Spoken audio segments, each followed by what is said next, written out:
If a man is not to believe in himself, in what is he to believe? After a long pause, I replied, I will go home and write a book in answer to that question. This is the book that I have written in answer to it. This book, Orthodoxy by GK Chesterton, is really fascinating. I found GK Chesterton through C.S. Lewis because C.S. Lewis had GK Chesterton as a big inspiration. And I'm just going to go through and read some nice nuggets from this book. I'm just going to skim through the whole book and read what I've underlined. You know, I don't believe or agree with everything in this book, but it's really fascinating. So come along the journey with me. The men who really believe in themselves are all in lunatic asylums. It would be much truer to say that a man will certainly fail because he believes in himself. Complete self-confidence is not merely a sin. Complete self-confidence is a weakness. Believing utterly in oneself is a hysterical and superstitious belief, like believing in Joanna Southcote. The man who has it has Hanwell written on his face, as plain as it is written on that omnibus. If a man is not to believe in himself, in what is he to believe?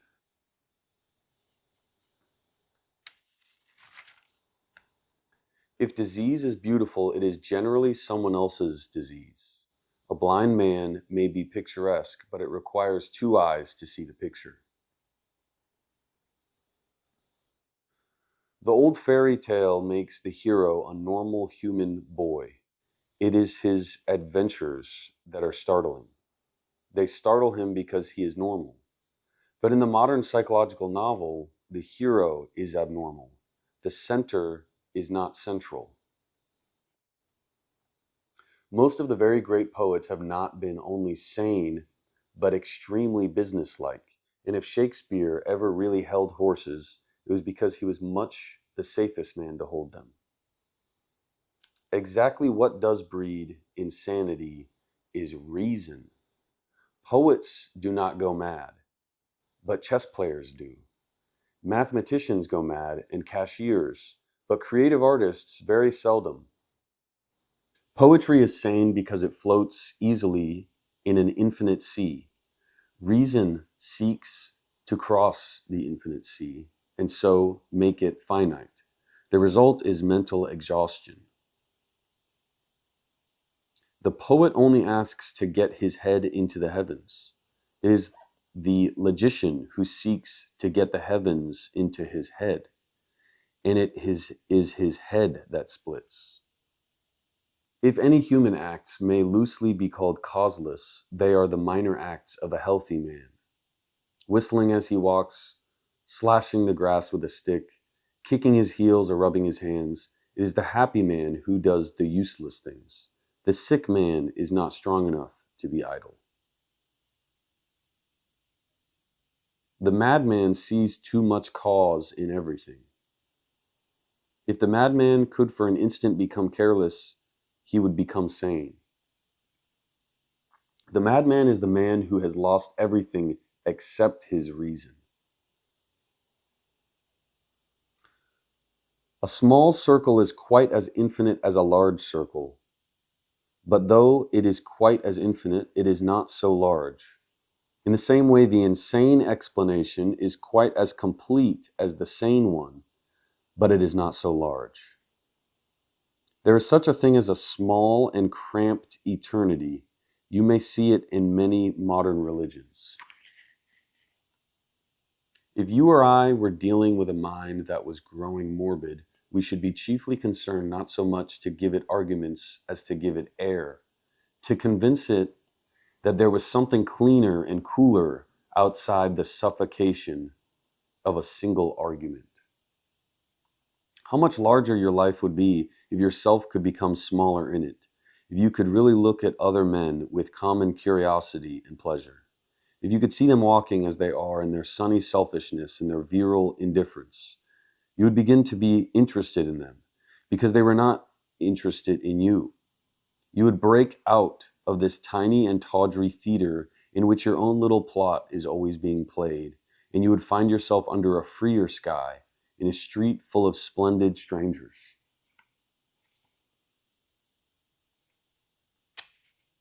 A man cannot think himself out of mental evil. This is from The Mania of Modern Thinking. They take one thin explanation and carry it very far, but a pattern can stretch forever and still be a small pattern. The madness of materialism. Materialism. It says someone who's materialist understands everything, and everything does not seem worth understanding.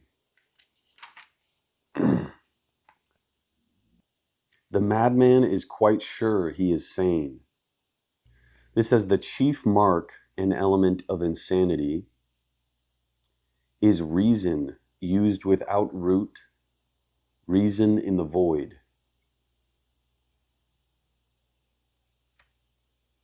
As long as you have mystery, you have health. Mysticism keeps men sane. When you destroy mystery, you create morbidity.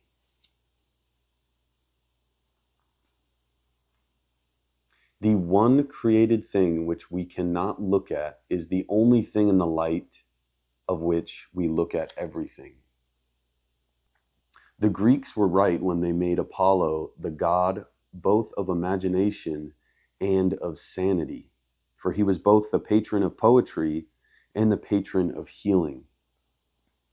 As we have taken the circle as the symbol of reason and madness, we may very well take the cross as the symbol at once of mystery and of health. Buddhism is centripetal, but Christianity is centrifugal. It breaks out. For the circle is perfect and infinite in its nature, but it is fixed forever in its size. It can never be larger or smaller. But the cross, though it has at its heart a collision and a contradiction, can extend its forearms forever without altering its shape. Because it has a paradox in its center, it can grow without changing.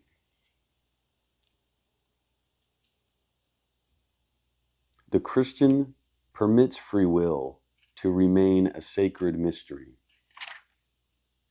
The meek do inherit the earth, but the modern skeptics are too meek even to claim their inheritance. This is on evolution. If evolution simply means that a positive thing called an ape turned very slowly into a positive thing called a man, then it is stingless for the most orthodox.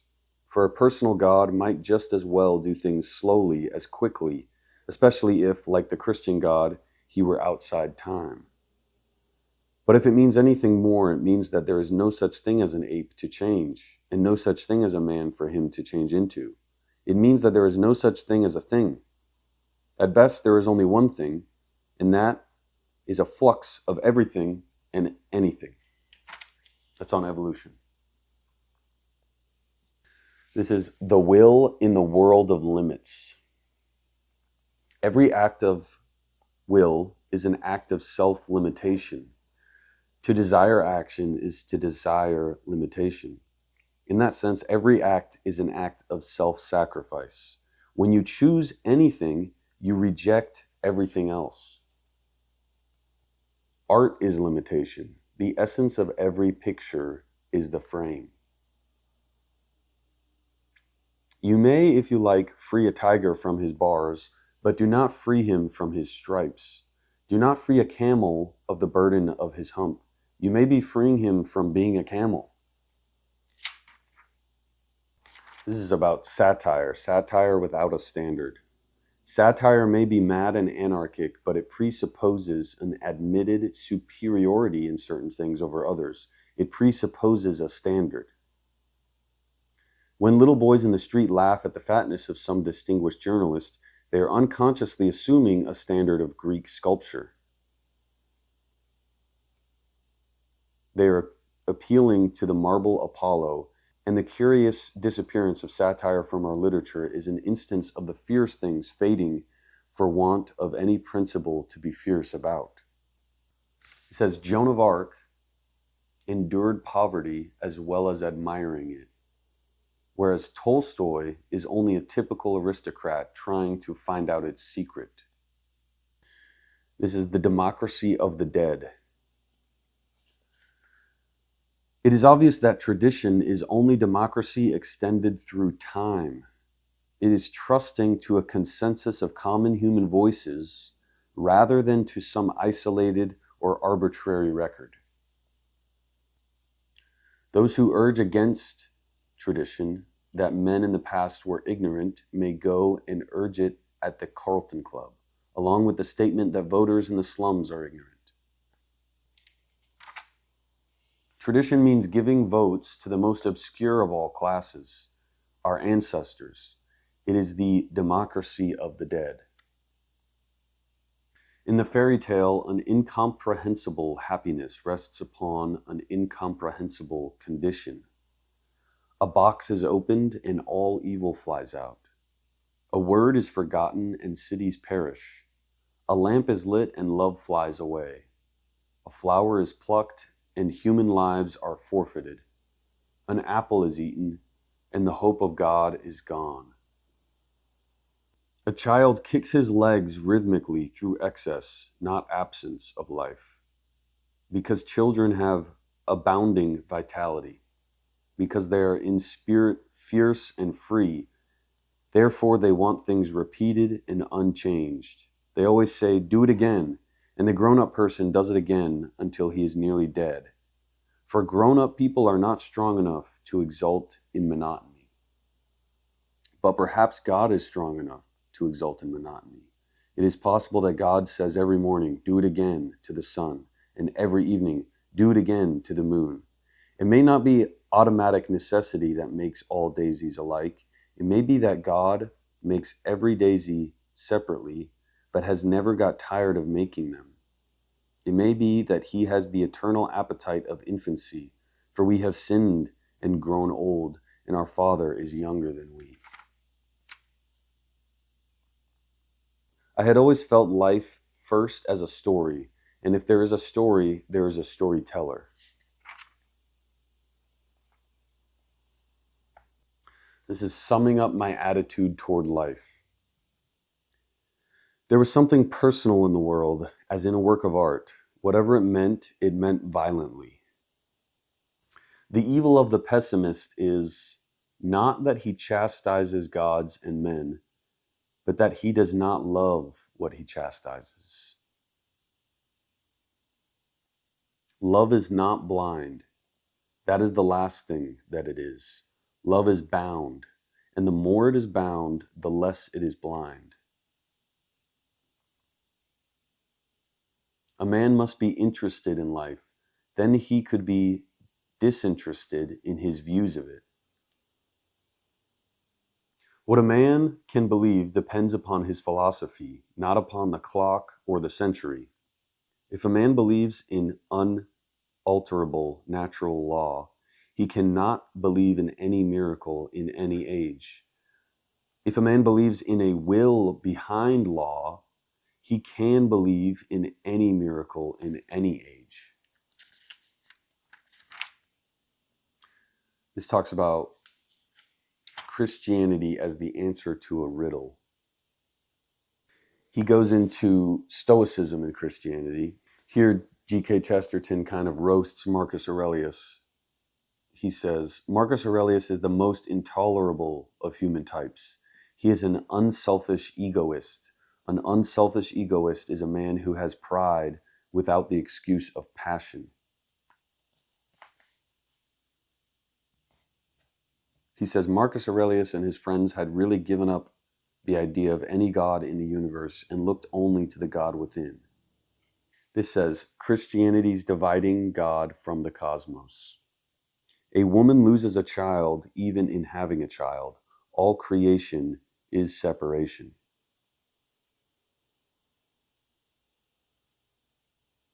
According to most philosophers, God, in making the world, enslaved it. According to Christianity, in making it, he set it free. God had written not so much a poem, but rather a play. This is about Christianity as the key that fits. One must somehow find a way of loving the world without trusting it. Somehow one must love the world without being worldly. I found this projecting feature of Christian theology like a sort of hard spike, the dogmatic insistence that God was personal and had made a world separate from himself.